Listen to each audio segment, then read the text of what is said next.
The Boys always takes potshots at Marvel and DC, but Season 4, Episode 5, Beware the Jabberwock, My Son, takes particularly harsh satirical aim at the comic book giants. While Huey is trying to control his now superpowered father and Butcher is dealing with flying bloodthirsty sheep, the Soups in the 7 all attend VOT's V52 Expo, the Boys Universe's version of Disney's D23 event. The purpose of this expo, both the real Disney one and the fictional VOT one, is to reveal the slate of upcoming projects to get fans excited about where their favorite superheroes are going next. A-Train's uplifting new movie with Will Ferrell, Training A-Train, is almost ready to be released. It's been a whole year since the last Tech Night movie, so it's about time for a reboot. Firecracker is launching a series of religious-themed superhero movies under the new studio label, VOT Faith. There's a lot of bold new developments in the VCU that The Boys brilliantly uses to poke fun at the MCU, and, to a lesser extent, DC's own big-screen output.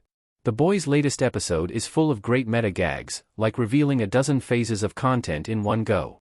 When Tech Knight goes out on stage at the VOT Expo to announce his new movie, he tells his adoring fans, "It's been a whole year since my last movie, so I'd say we're due for a reboot." This is a hilarious reference to DC's penchant for continually rebooting Batman.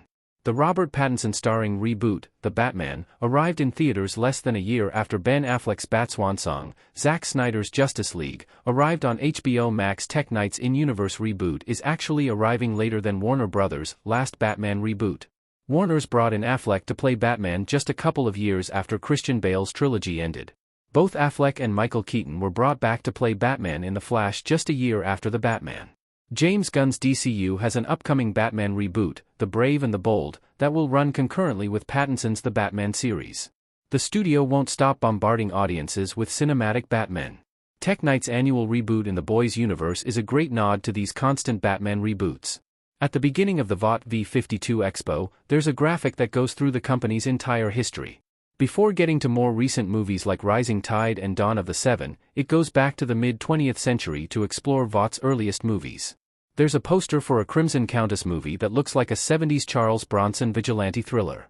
According to this graphic, VOT's first ever superhero movie came out in 1950 and it was called Bombsight in the Curse of Fu Manchu.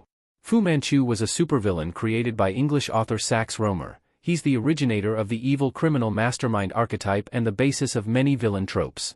However, in recent years, the character of Fu Manchu has come under fire for creating a racist stereotype.